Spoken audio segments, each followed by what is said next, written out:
welcome back to another day of reading distance learning style with me, Miss Crawford.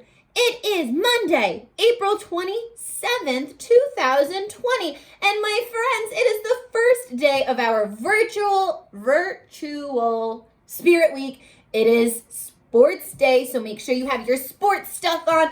I got my Red Sox hat, and I got my Red Sox t-shirt, and I got my Red Sox jersey, and I'm ready to go to Fenway Park as soon as they start playing baseball again. All right. Well, in other news, my friends, we have some new books. I'm so excited. I have a shout out for Miss Chrisman. Thank you, Miss Chrisman, for sending some books my way. Ooh. We have some really awesome books to read through now. They're going to get to go back to our classroom when we go back to school. But I have some really awesome books to read through now. And this week, we have a special theme. We're going to be reading about bugs and nature this week. And 3 things really inspired me to want to read and learn more about bugs and nature. And those 3 things were the new books that we got, the one we're reading today in particular, which was written by a 7-year-old.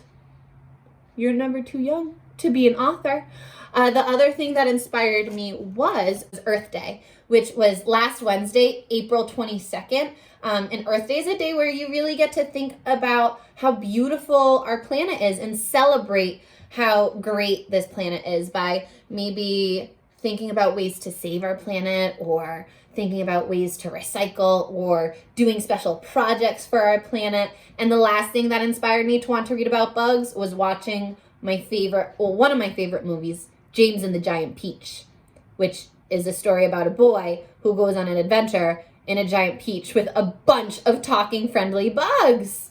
And so we have a whole theme, a whole week of bugs and nature, and we're going to learn a lot this week. Are you ready? Okay, because here's our first book, The Bug Girl. It's a true story. It's Sophia's story, Sophia Spencer, and Margaret McNamara was her helper, her author helper, her writing helper, if you will, and it's illustrated by Kerascoët.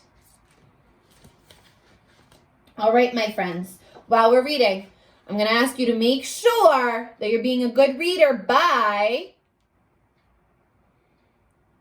that's right, thinking about what you're reading. The Bug Girl by Sophia Spencer with Margaret McNamara and illustrated by Kerascoët.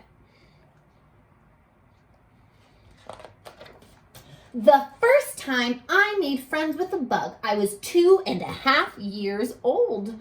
My mom took me to a butterfly conservatory, which is like a zoo for butterflies. As soon as we got there, a butterfly perched on my shoulder.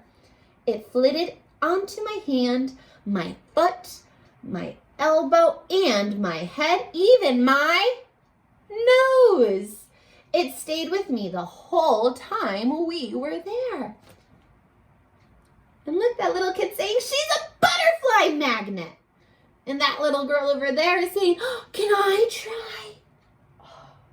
How would you feel if a butterfly landed right on your nose?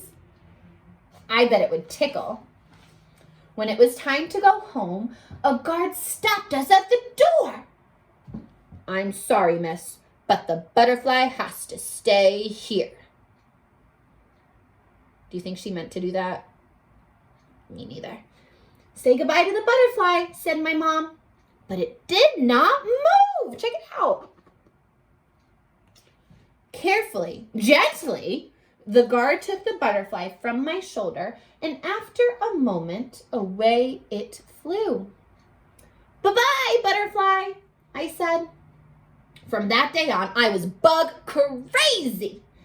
Other kids liked storybooks. I liked bug books. Other kids watched cat videos. I watched bug videos over and over and over. Jeez Louise, and even check out her addition book. Her math has butterflies in it. You see that? That girl loves her bugs. I noticed bugs everywhere I went. Oh, wow, do you see where she notices the bug at? Ooh, it looks like they're at a fast food place. Check it out right in the middle. Do you see it? Where do you see her noticing the bug? Yes, under the counter. Jeez Louise. But does she seem scared? No. By the time I turned 5, wait a second. Aren't most of you 5? Some of you are even 6. Oh, jeez. Well, by the time she turned 5, she learned a lot. She knew a lot about bugs. There are billions of bugs on our planet. Bugs have been on Earth way longer than humans have. They live on every continent, even Antarctica. One way or another, most plants and animals rely on bugs to survive.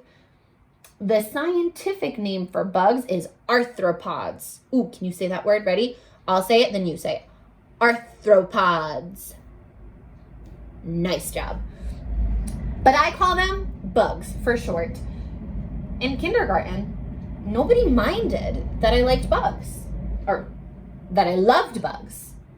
And look at her, she's saying, prehistoric dragonflies were as big as seagulls. Cool. Wow. Awesome. You know, dragonflies, if they land on you, it's good luck, right? How would you feel if a dragonfly the size of a seagull landed on you? You've seen seagulls at the beach, right? Maybe in a parking lot, wanting some fries. Now imagine that, trying to land on your nose like that butterfly did. Oh boy, how would you feel? I would be kind of nervous. That's a big bug. Do you think Sophia would be nervous? Why not? That's right, she loves bugs. When the other kids in my class started a karaoke club, what kind of club do you think she started? A bug catching club? Ooh, a bug study group? Oh, interesting ideas. I started a bug hunter club. Ooh, some of you were right. Every weekend, my friends and I took our bug buckets and nets and magnifying glasses out to the stream near my house. We collected fireflies, and watched them glow. We identified beetles by their 2 sets of hidden wings and counted the spots on ladybugs. We watched dragons hover like helicopters. We even collected stink bugs, which really can stink. P.U. Have you ever smelled a stink bug before? They're really stinky. One time, Nana had to chase a stink bug all around the living room. My poor Nana.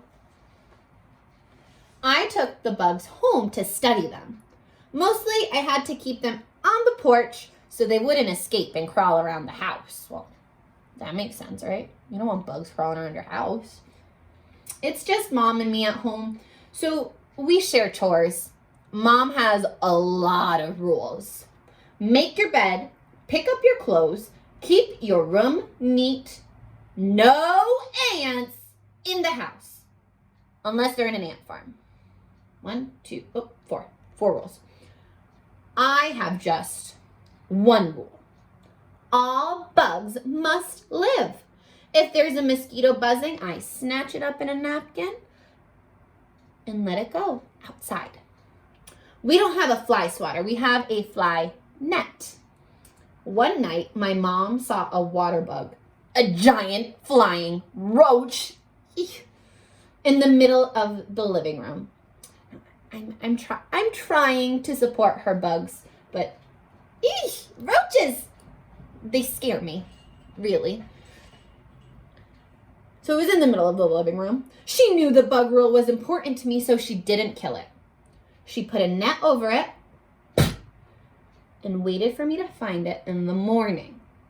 But when I lifted up the net, it was gone. Where do you think the bug went? Maybe. When I got to first grade, everything changed. Nobody wanted to hear about bugs. Nobody thought bugs were cool. Now, at first, I didn't mind. Oh, look, she's raising her hand. She gets called on because she's talking. Bug scientists are called entomologists. And the kid in the back is going, show off. How would you feel if somebody did that to you? Yeah. Oh no, and look down here. Do you see at the bottom? That girl with the red hair, she's saying, why are you wearing that? I think she's talking about Sophie's bug shirt. Why would she say something like that? Yeah, maybe she thinks bugs are gross or yucky. Is that a nice thing to say, though, to Sophie? Or Sophia, I'm sorry.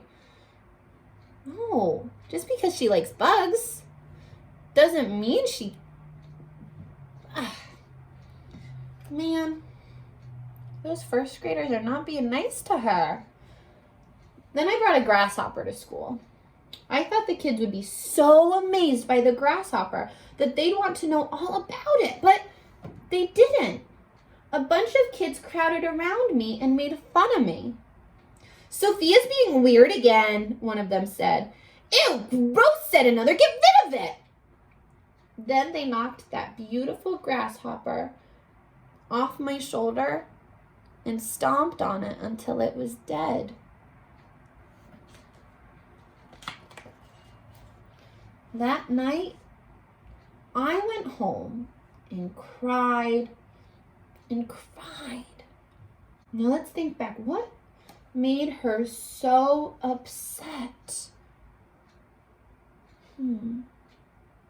What is Sophia's problem?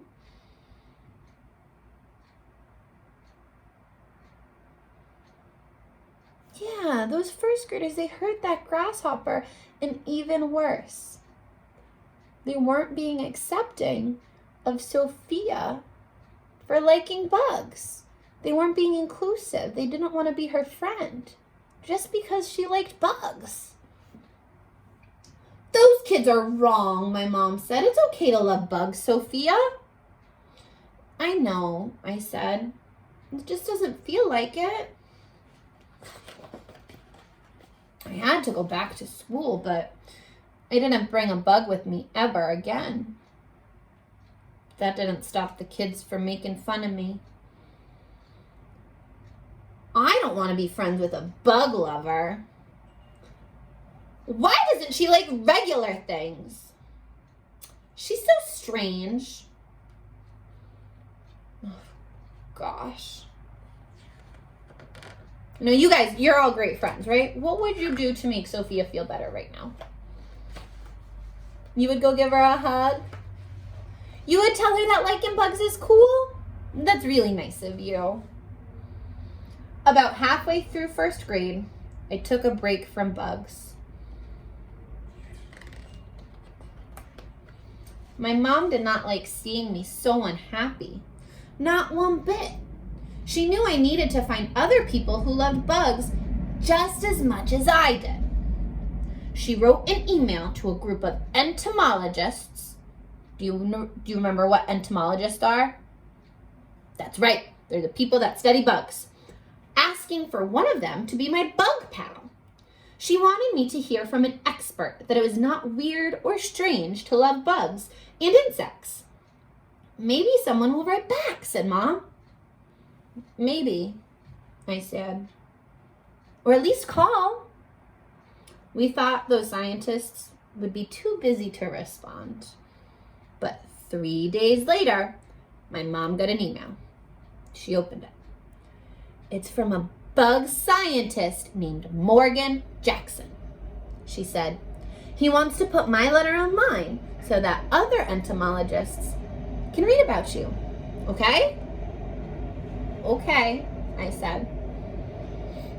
Morgan Jackson posted my mom's letter, and he asked other bug scientists all around the world to let me know if they had any advice for a girl who loves bugs. 2 days after that, messages and posts and videos poured in. Oh, wow. Check it out. I couldn't believe how many people around the world loved bugs as much as I did. And how many of them were grown-up women. Some were scientists who wrote about the work they do in their labs.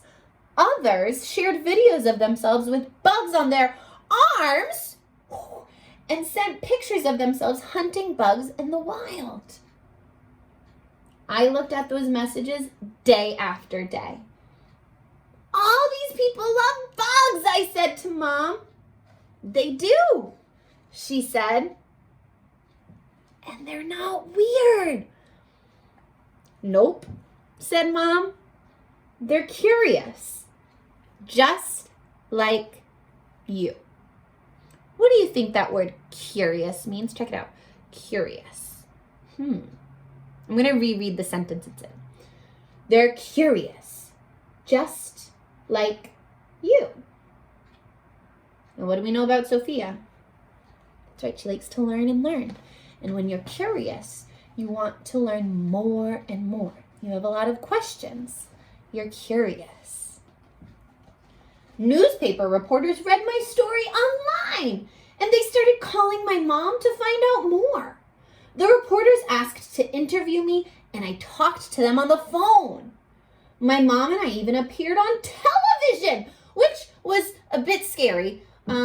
It's hard to be on television when you're just an ordinary person, but I did it. I wanted to get the word out that it's okay to love bugs. Then Morgan Jackson decided to write a scientific article about how entomologists can get young people excited about science. Morgan asked if I would like to help with the article, help write the article. I said yes. Check it out. She's hanging out with Morgan Jackson in the picture.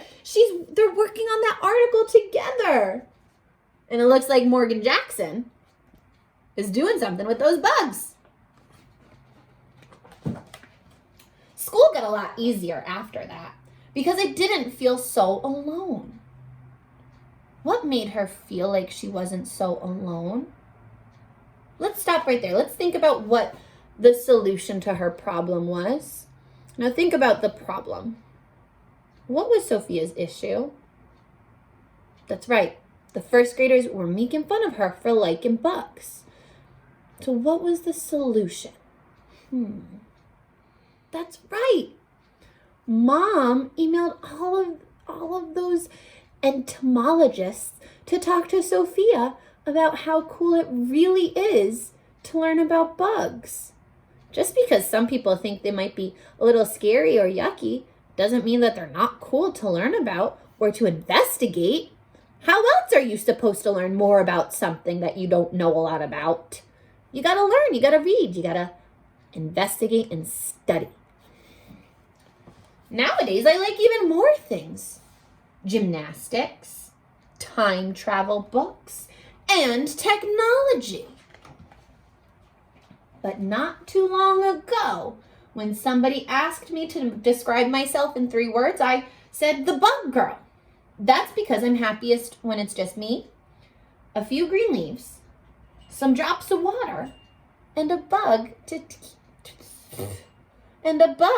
keep me company. The end. And check out Sophia with that butterfly. And she has more bug facts. Sophia, the 7-year-old author, included tons of really cool things. Some nonfiction facts about bugs. She's talking about a ladybug here, a bug versus an arthropod. It says bug is the word most people use to describe tiny crawling creatures.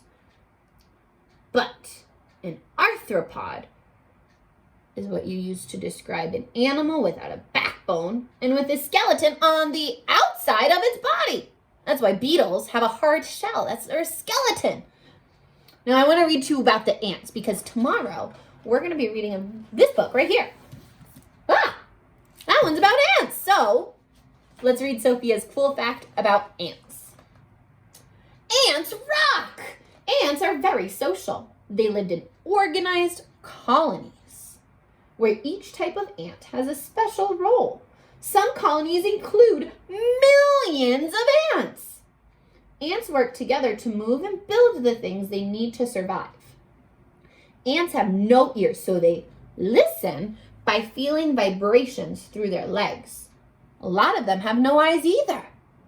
Some ants live to be 30 years old. Whoa. All right, my friends. Did you learn a cool fact today about bugs from Sophia? What was it? Ooh, that's a good one. I think my favorite fact was that there used to be dragonflies the size of seagulls. Okay, my friends. So here's what we need to do this week for our Seesaw activities.